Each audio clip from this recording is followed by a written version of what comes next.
পড়াশোনাটা করি, কারণ এখানে অলরেডি নোটিফিকেশনের তোড়জোড় তো ভিতরে ভিতরে একটা হচ্ছে। তো সেই নোটিফিকেশন দিলে আমরা যেন শান্তিতে দ্বিতীয়বার পরীক্ষা দিয়ে আবার চাকরি পেতে পারি। একটা ধ্রুব সত্য এবং বাস্তব বিষয়কে তুলে ধরি।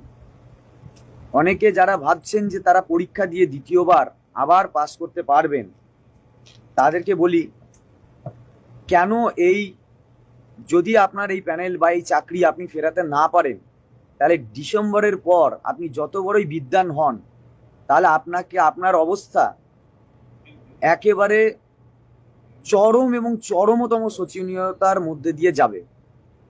সেটা ভালো করে যুক্তিসঙ্গত এবং আইনসঙ্গতভাবে বোঝার চেষ্টা করুন। প্রথম, ধরুন নোটিফিকেশন পাবলিশ হলো, ধরুন পরীক্ষা শুরু হলো, পরীক্ষার বিজ্ঞপ্তি এলো, আপনি ভাবলেন যে আমি পরীক্ষা দেব। কত নম্বর পরীক্ষা দিয়ে আমরা এই পরীক্ষা দিয়ে আমরা চাকরি পেয়েছিলাম? 55 নম্বর। কখনোই ভাববেন না 55 নম্বরের পরীক্ষা হবে। 200 টার্গেট করে চলুন। এক। দ্বিতীয় হচ্ছে, পরীক্ষাটা হবেই না, পরীক্ষা হবেই না, এবং আপনার অবস্থা কত শোচনীয় হবে সেটা ভালো করে শুনে রাখুন। ফার্স্ট, যদি 2016 ধরে পরীক্ষা হয়, 2016 ধরে যদি পরীক্ষা হয়, তাহলে আমরা কোন সুযোগ সুবিধা পাচ্ছি? আমরা সুযোগ সুবিধা পাচ্ছি not specifically found to be tainted, এই ক্যান্ডিডেটরা একটা বয়সের ছাড় পাবে। আচ্ছা, 2016 যারা ওয়েটিং ক্যান্ডিডেট ছিল এবং যাদের এজ চলে গিয়েছে, তারা কি বসে থাকবে? খবর নিয়ে দেখুন, তারা অলরেডি রেডি হয়ে গিয়েছে দ্বিতীয়বার কেস করার জন্য। আর যারা আমাদের বিরুদ্ধ উকিল, যারা আমাদের বিরুদ্ধে বিভিন্ন সওয়াল জওয়াল করেছে, তারাও প্রস্তুত আছে যাতে কোনোভাবেই পরীক্ষা আর দ্বিতীয়বার না নেওয়াতে পারে। তাহলে বিধানসভা ভোট, সেটাকেও কিন্তু যাতে সেই সময় যাতে সরকার কোনোভাবে কোনো পরীক্ষা না নিতে পারে, সেই পরিকল্পনা কিন্তু রেডি। এক। আবার সরকার নিশ্চিত রূপেই চাইছে যে পরীক্ষা নেওয়া মানেই সে নিজে একেবারে ধুয়ে মুছে পরিষ্কার হয়ে যাওয়া। তাহলে এই একটা গেল।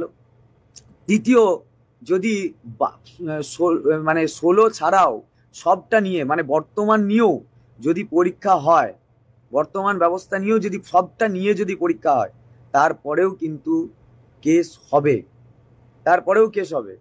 তারও অনেক গ্রাউন্ড অলরেডি রেডি এবং সেটা নিয়েও চর্চা শুরু হয়েছে। তা এটা কখনোই ভাববেন না যে আপনি ডিসেম্বরের মধ্যে আবার পরীক্ষা হবে এবং আবার আপনি চাকরি পাবেন। ধরে নিন পরীক্ষা হলো, ধরে নিন হবে না, এটা নিশ্চিত রূপে নিশ্চিত, কিন্তু তারপরেও ধরুন পরীক্ষা হলো, আপনি এত কষ্ট করে পড়লেন, আপনার একটা হকের চাকরি, যা শিক্ষা দপ্তরের দুর্নীতির কারণে, সরকারের দুর্নীতির কারণে বঞ্চিত হয়েছি আমরা, বা আমরা এই অবস্থায় দাঁড়িয়েছি, সেই জায়গায় একটা এবং অদ্বিতীয় দাবি রেখে সরকার কোন প্রক্রিয়ায়, তার হাতে কি কি ক্ষমতা আছে, সে কি ভাবে আমাদের হকের চাকরি ফিরিয়ে দেবে, এই দাবি নিয়ে জোরালো সওয়াল করে রাস্তায় পড়ে না থেকে আপনি যদি ভাবেন যে আমি পরীক্ষা দিয়ে পাশ করব, সেটা তো হবে না, কারণ পরীক্ষা হবে না। এটা ধরে রাখুন, পরীক্ষা নেওয়ার ক্ষমতা কারণেই 100% পরীক্ষা আটকাবে। বিভিন্ন পক্ষ অলরেডি রেডি হয়ে আছে, আপনার বাড়িতে আছেন, তাই সেসব খবর আপনারা পান না। এবার ধরুন যে আপনি ডিসেম্বরের পর আপনার চাকরি চলে গেল, কারণ আপনি তো বাড়িতে আছেন, নিরাপদ, আপনি ভাবছেন, আপনি নিজেকে খুব সেফ অ্যান্ড সিকিউর ভাবছেন। ডিসেম্বরের পর যখন আপনার চাকরি চলে যাবে, আপনি শিক্ষক, আপনি কোন প্রাইভেট সংস্থায় চাকরি করতে যাবেন? তাহলে আপনাকে কোনো না কোনো বেসরকারি স্কুলে যোগাযোগ করতে যাবে। এই বেসরকারি স্কুলগুলোতে যখন আপনি পড়াতে যাবেন, মনে রাখবেন আপনার গায়ে 2016 SLST ট্যাগ আছে, আপনি যোগ্য কি অযোগ্য আপনার মাথায় লেখা নেই, আপনার কপালে লেখা নেই। সেই প্রাতিষ্ঠানিক হ্যারাসমেন্ট আপনি সহ্য করতে পারবেন? কোন প্রতিষ্ঠান আপনাকে চাকরি দেবে? কলঙ্কিত শিক্ষক বলে আপনার অবস্থানটা কোন জায়গায় থাকবে? যদি এইটা উপলব্ধি করতে পারতেন, তাহলে নিশ্চিত রূপে আজকে বাড়িতে বসে থাকতেন না। আপনি বাড়িতে বসে থাকতে পারতেন না। আমরা পারছি না, কারণ আমরা এটা উপলব্ধি করছি। যারা দূর পর্যন্ত দেখে, তারা অতিরিক্ত সক্রিয়তা দেখায়, মার খেয়ে, লাঠি দেখিয়ে, তারা একেবারে কোনোভাবেই ছেড়ে যেতে চায় না। কারণ এটাই, 2016 SLSTর ক্যান্ডিডেট হিসাবে আপনি কোনো জায়গাতেই চাকরি পাবেন না, আপনাকে কোনো প্রাইভেট সেক্টরও আপনাকে চাকরি দেবে, কারণ আপনাকে সেভাবেই আপনার অবস্থাটা সেই রকম জায়গায় নিয়ে এসে দাঁড় করানো হয়েছে।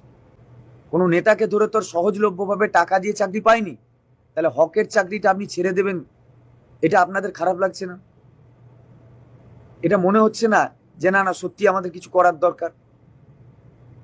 এমনকি ওয়েটিং যারা, যোগ্য ওয়েটিং যারা, তারা পর্যন্ত বলছে আমরা তোমাদের সাথে যেতে চাই, তোমরা দাবি রাখো যে অযোগ্য ক্যান্ডিডেট যারা বেরোবে তাদের জায়গায় যেন আমাদের নিয়োগ করা যায়। তারা আসতে চাইছে, অথচ যারা আমাদের সমস্যা তারা আসতে চাইছে না। কাল এতগুলো সংগঠন আমাদের ডাকে এলো, তারা কি কি আমাদের জন্য করতে পারে সেই সব নিয়ে আইডিয়া দিল, তারা কি কিভাবে আমাদের সাথে থাকবে আইডিয়া দিল। আমরা নিজেরা নিজেদের কথা বুঝতে পারছি না।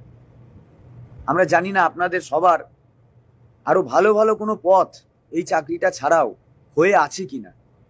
তাহলে বোধহয় আমাদের কিছু জনের নেই, তার জন্য বোধহয় আমরা এই চাকরির মূল্যটা বুঝতে পারছি আর লড়াই করেই এটাকে আদায় করতে চাইছি।